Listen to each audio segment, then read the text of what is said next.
get started in terms of preparation for calculus. And let's review the function and their graphs.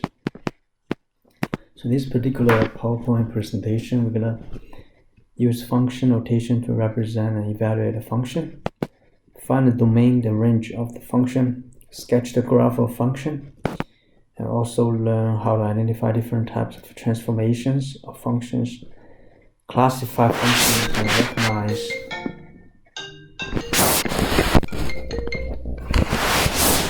and recognize combinations of functions.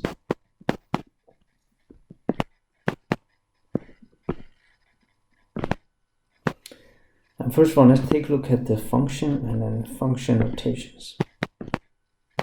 So function is a one-to-one relationship. So it's a key feature of the function. It's one-to-one relationship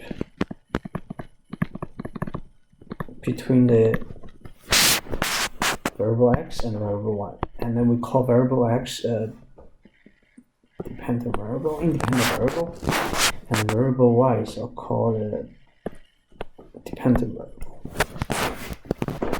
And then the key thing about this is the one x value produced or yields only one, and then only one y values.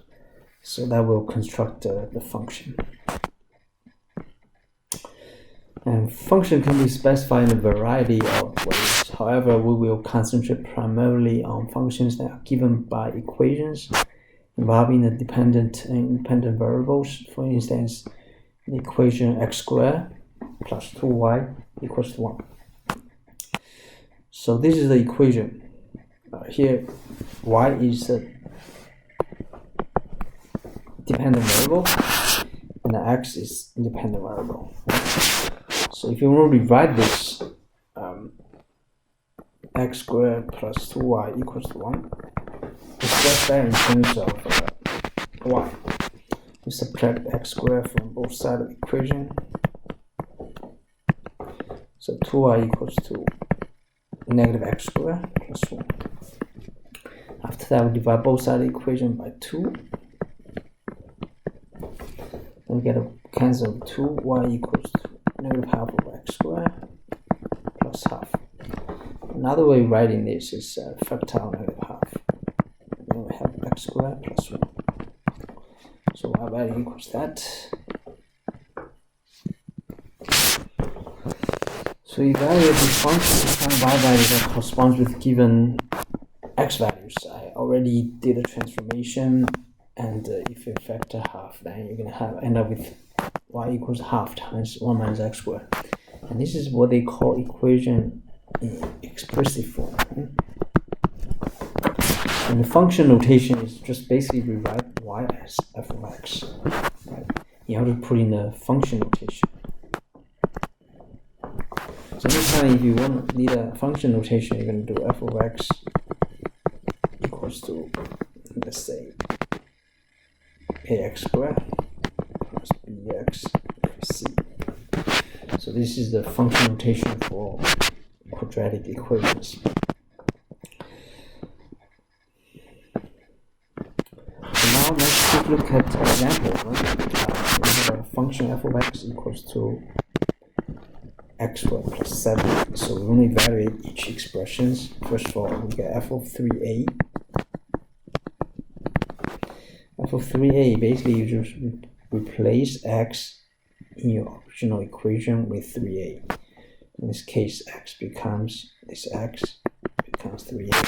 So we get a 3a squared plus 7. In that case, we have a 3 squared becomes 9, a squared plus 7. So that's going to be the answer. This is the a part. B part, we have f of b minus 1. So f of b minus 1, in this case, you're going to replace x here with b minus 1. So we have b minus 1 squared plus 7. So we have b squared minus 2b plus 1 plus 7. When you expand the perfect square, you're going to end up with that. Then we combine actions, we get b squared minus 2b plus 1 plus 7 give us plus 8. So the answer is b squared plus 2b plus 8. The last one is finding f of x plus delta x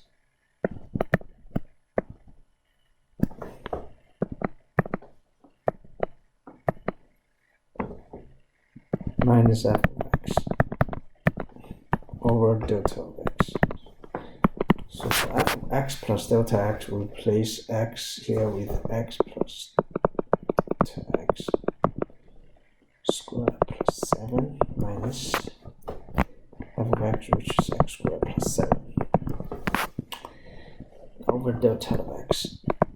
And when you expand this, we're going to get x squared plus 2x times delta x plus delta x squared plus 7.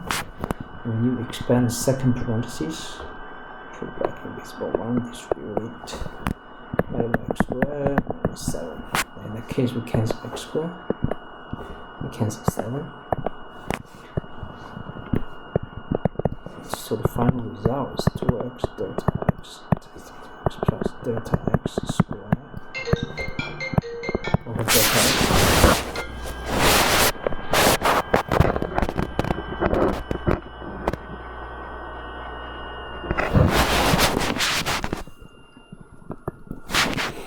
Then we cancel delta x, we're going to end up with 2x plus delta x.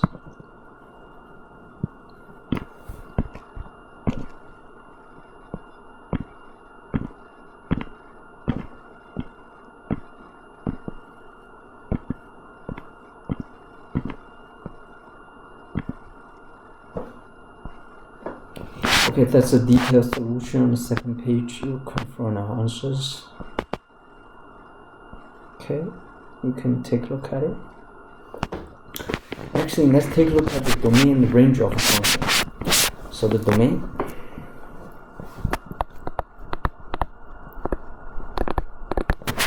basically all possible x values.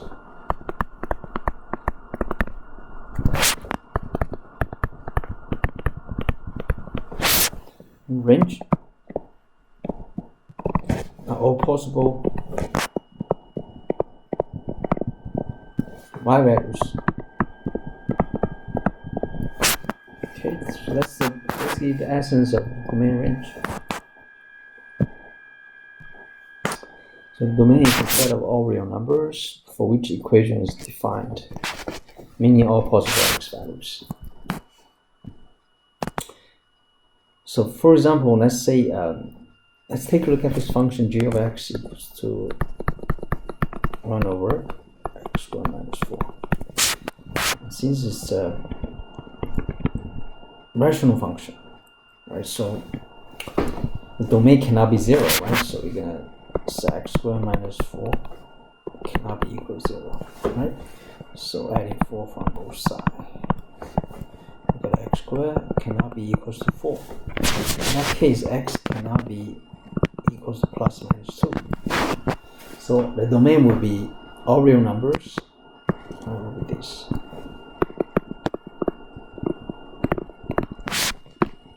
All real numbers except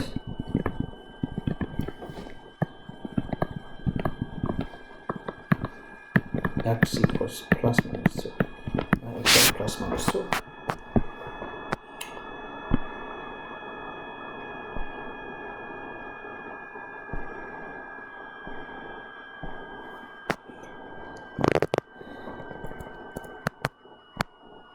Okay, so let's just look at the domain and range. This function, radical functions, f of x equals radical x minus 1. So in this case, for radical functions, the domain must be whatever underneath the radical. X minus 1 must be greater equal 0. Then you add 1 from both sides, x must be greater equal to 1. Then using the function notation, that will be interval notation, right?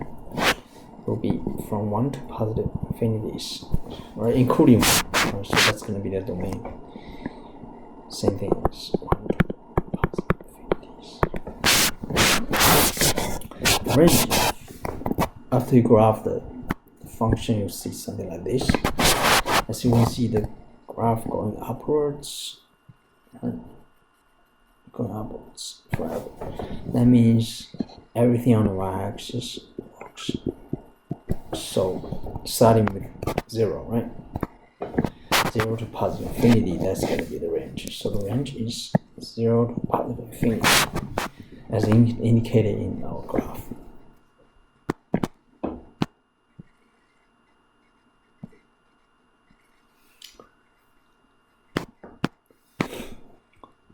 And as you can see, the domain of tangent function, which is f of x equals tangent of x. All of these dashed lines are what we call asymptotes, right? This is what they call asymptotes. You see this in your pre-calculus class. So asymptotes are some curve or line which the graph gets infinitely close but never touches it. So all these asymptotes becomes our restriction on the domain. In this case, x cannot be equal to pi over 2 plus n pi. So meaning all real numbers except pi over 2 plus n pi, right? So this is the domain. Domain is all real numbers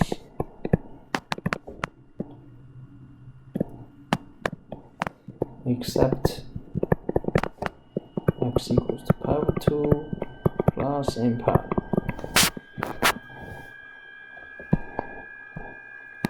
So that's gonna be our domain.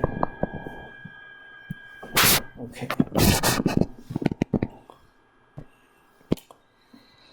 So a function from x to y, x is independent variable, y is independent variable, is 1 to 1 if to each y value in the range that corresponds exactly one x value in the domain. One value, each value corresponds to one, exactly one x values in the domain. So that's going to be the function.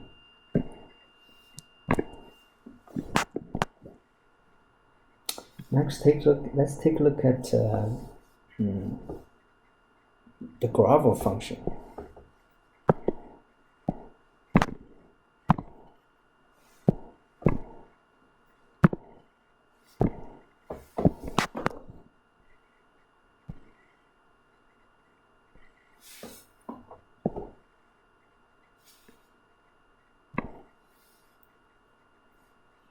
The graph of function y consists of all points x, y, same thing as x, comma, f of x. Y is the same thing as f of x.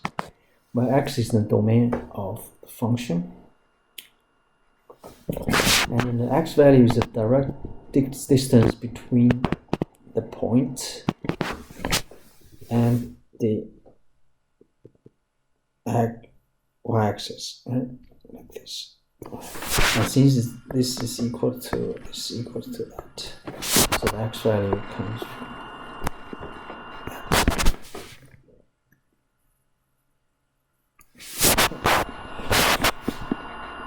And the y value is the point, direct distance between the point and the x-axis, which is this length. And this is the same thing as that. That's why this is our y value, f of x. Okay.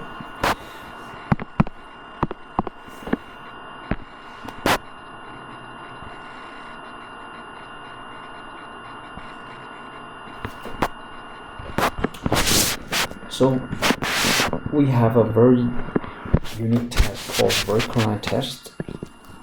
And vertical line test to determine whether or not a relationship is a function. Determine the function.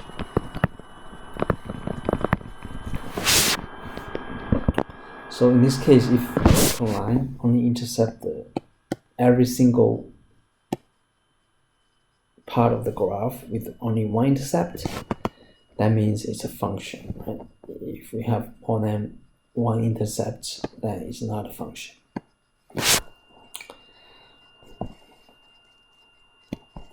Let's take a look at this demo about the function. Let's say you draw a vertical line on the first graph. Right, you can see you're going to have two intercepts, right? Just like the dashed line shows. Draw a vertical line, you get two intercepts. In that case, two intercepts indicates it's not a function.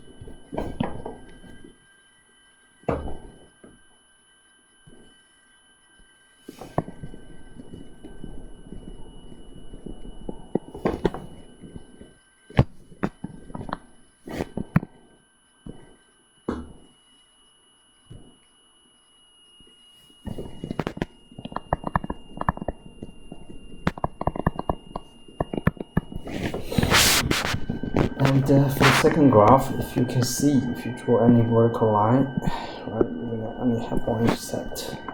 Vertical line at any part of the graph, you only have one intercept. One intercept indicates it's a function. For this piecewise function, you draw the vertical line and one intercept. Right, some parts of the you have no intercept. So 0 or 1 intercept also renders a function. Right? So the maximum amount of intercept you can have in order to be qualified as a function must be 1 or less.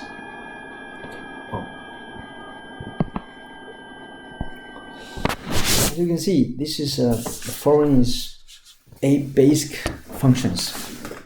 Going from a linear equation, x equals x, so with the linear equation passing through the origin. This is the origin. The slope is 1. The second is squaring function, or what they call is quadratic equation. This one also has passing through the origin.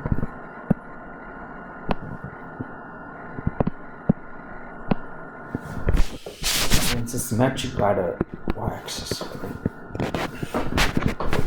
The third one is a cubic function. From left to right, it's increasing all the way. Right? And the fourth one is a square root function with the square root of x passing through the origin, and it's going upward. Fifth one is absolute function, absolute value function. And it's symmetric by the y-axis. The sixth one is the rational function. In this case, both x-axis and y-axis are asymptotes for this rational function. The next one is the sine function. One period for sine function is from 0. One period is 2 pi. From 0 to 2 pi, that's 1 period. And the amplitude.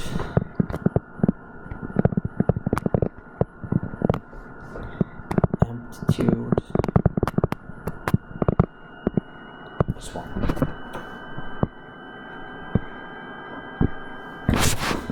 And the last one is cosine function. So period is also 2 pi, 0, 2 pi. It's pretty good. 1 period.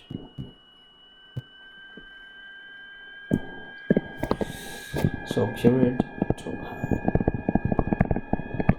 Amplitude is also 1.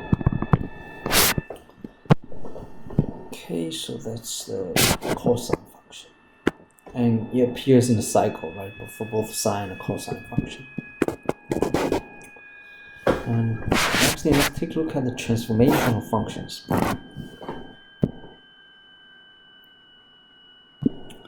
Some typical transformation is shifting upward, vertical shift upward, like this one, going from y equal to x squared to y equals x squared plus 2. You basically shift up 2 units. 1, 2, right? And going up 2 units. This one is horizontal. Second graph is horizontal shift left 2 units. Start from. So start here. 1, 2, and here. Third graph shows a refraction about x-axis. Refraction about x-axis.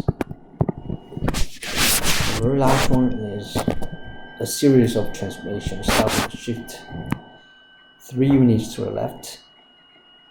Right, 1, 2, 3. 3 units to the left and shift 3 units to the left. First transformation. Second step is it has a refraction about x-axis. Refraction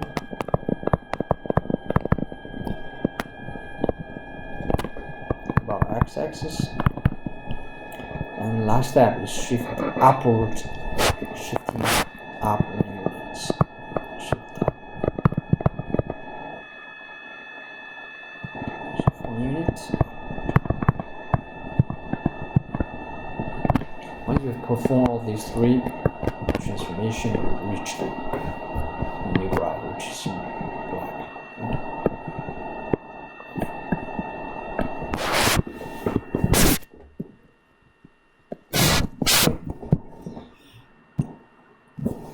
So this is a typical transformation on a graph for the function x squared or f of x squared. So 3 basic transformations. First one is vertical shifts. Second one is horizontal shifts. And third one is refraction.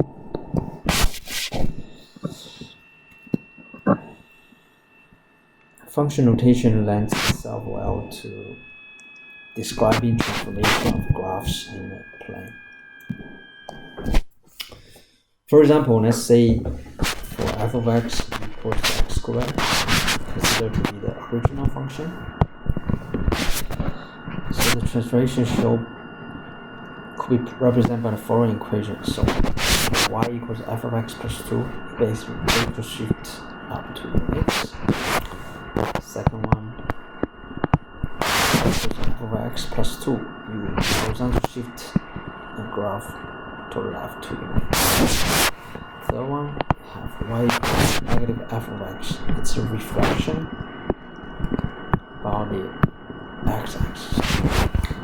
The last one equals to negative f of x plus 3 parentheses plus 1. So you shift left refract about x-axis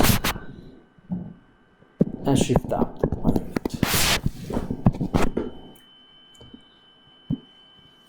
So this is a summary of typical transformation. For example, if the original graph is y equals f of x, so horizontal shift c units to the right, you subtract c from the x.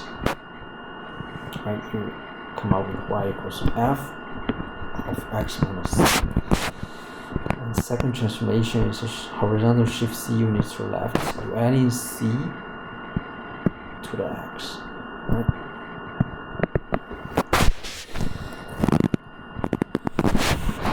And third type of transformation is vertical shift c units downward. So you subtract the function f of x by c. And the fourth one is vertical shift c units upward. So you're adding f of x by c.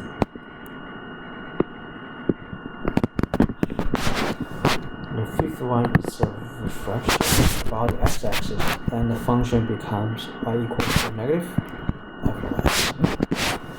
Sixth one, fraction on the y-axis, then you replace x with negative x in the original function. So I have with y equals 12 negative x. The last one will be a reflection about the origin. So place x with negative x and replace f of negative x with negative f of negative x. So double negative sign in front of x, in front of the f. Okay. So those are the 7 basic type of transformation.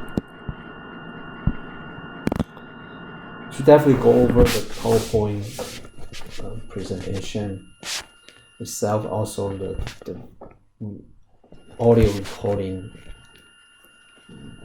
more than once if you need to, if it requires you to comprehend this stuff, because transformation is not a very easy topic.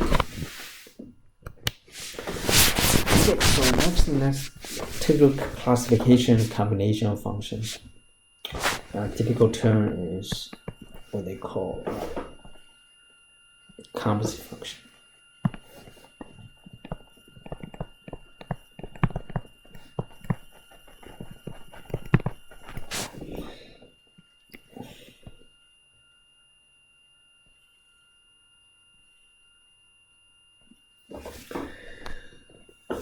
By the end of the 18th century, mathematicians and scientists have concluded that many real-world phenomena could be represented by mathematical models taken from a collection of functions called elementary functions.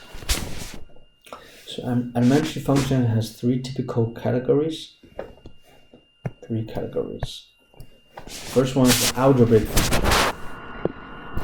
like polynomial functions, functions, rational functions. Second group is trigonometry functions, including sine, cosine, tangent, cotangent, cosecant, and secant. The third category is called exponential and logarithmic functions. Right? So 3 typical elementary functions. So the most common type of algebraic function is the polynomial functions, with f of x equals to a subscript m x to the nth plus a subscript n minus 1 x to n minus 1.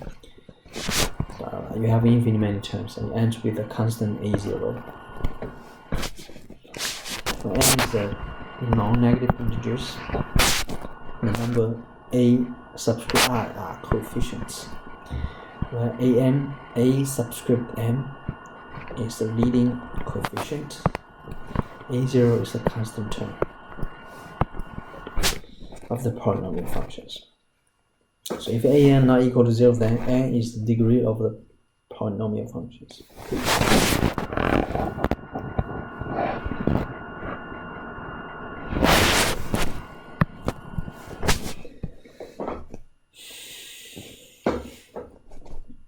So for the polynomial functions for 0 degree, so we got f of x equals to a, so it's a constant function. First degree renders f of x equals ax plus b, that's a linear function. Second degree renders f of x equals ax squared plus bx plus c, so this is a quadratic function. Third degree, f of x equals ax cubed plus bx squared plus cx plus d. So that's a typical cubic function.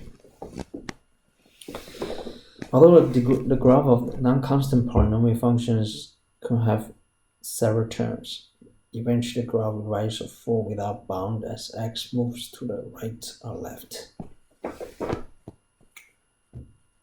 The second one is rational functions. Okay. So we have f of x equals to px or qx. P1, p, and qx are both polynomials. I can give you a quick example. A typical rational function could be x squared over x squared. Right, both of them are polynomial functions, numerator and denominators.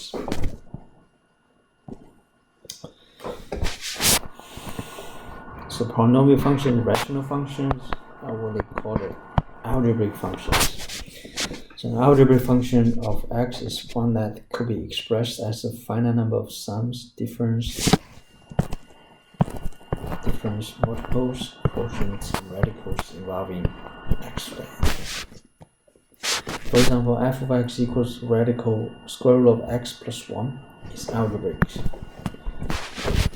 Function that are not algebraic is called transcendental. For instance, the trigonometric functions are transcendentals. Trig functions.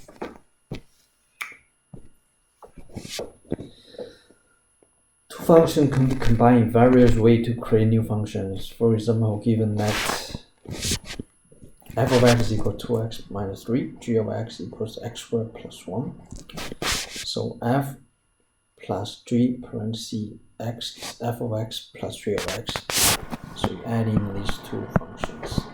That's what they call sum. Difference is parentheses f minus g x.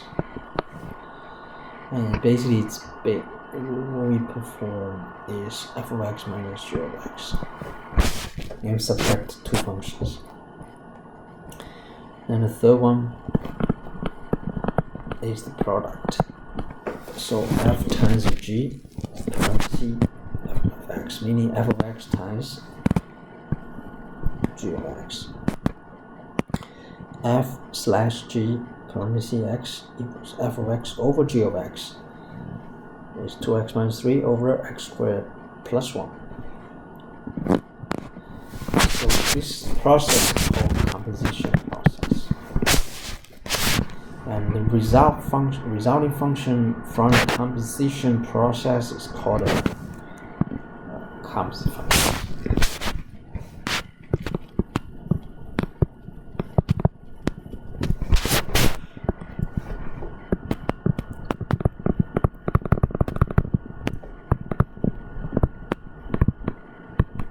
So composition function comes from composition process. So this is a typical definition of a composition function from textbook. So that f and g be functions. The function given by f composite of g parentheses of x is called a composite of f with the g. Right? The domain of f composite of g is the set of all x values in the domain of g such that g of x is in the domain of f. So the composite of f of g may not be equal to the composite of, now this is very important, may not be equal to the composite of g with f. Depends on the function. Here, let's take a look at the example. Let's say f of x equals 2x minus 3, and g of x equals the cosine of x. Then let's find each composite function. So f of g, f composite of g. So here is basically f of g of x. So for the original f of x, replace x with g of x, which is cosine x. So here we write 2 times x now becomes cosine x. 2 times cosine x minus 3. Okay. So b pi is g composite of f. So g of f x. So that becomes g of f of x. So this is basically becomes replace x here with 2x plus 3.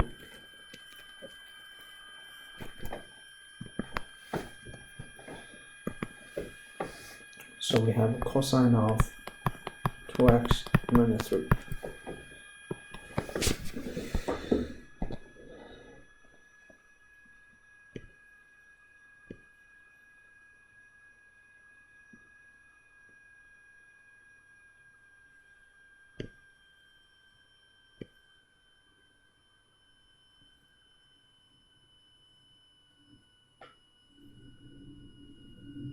So this is detailed solution from your. As you can see, f of g of x and g of f of x is not the same. Go back to really quick. No, the result does not come out the same.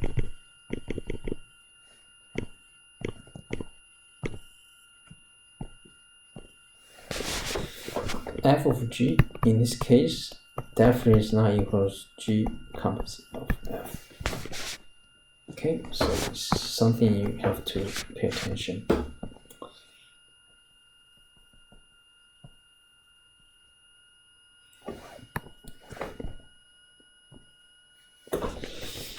And classification and combination of functions as x-intercept the graph is defined to be a point A, 0, at which the graph crosses the x-axis. The graph represents a function of f. Number A is a zero of f. In other words, the zeros of function f of x are solutions to the equation f of x equals 0. So basically, in order to find the x-intercept, you set y equals 0 and solve for x. That's what this is about. And next thing, let's take a look at even and odd function notation, right? The terminology of functions. So function is even if its graph is symmetric with respect to y-axis. If it is odd, its graph is symmetric with respect to the origin. So for even function,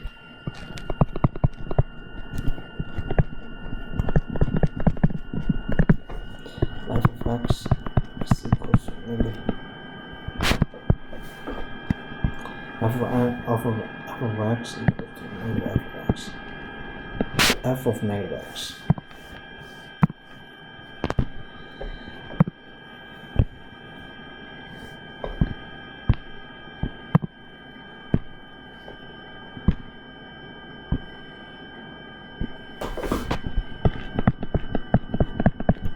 This is our function.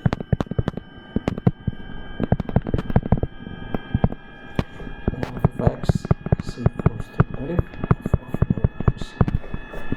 So it's not just another way of writing even and odd function. It's pretty consistent with the test for even and odd functions given in the PowerPoint.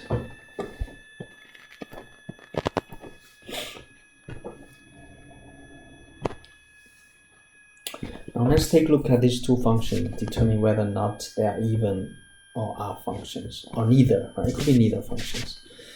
So first of all, f of x equals to a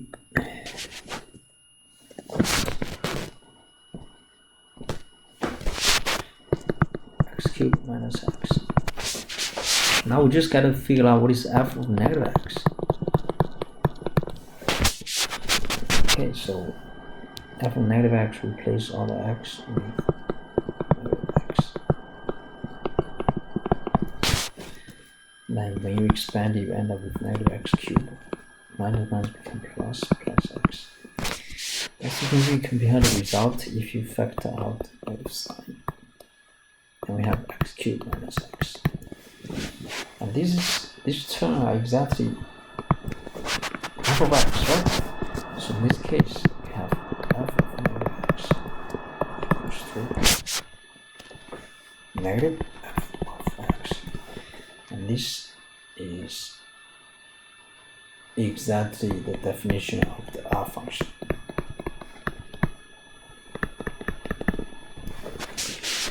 B, we have g of x equals to x. 1 plus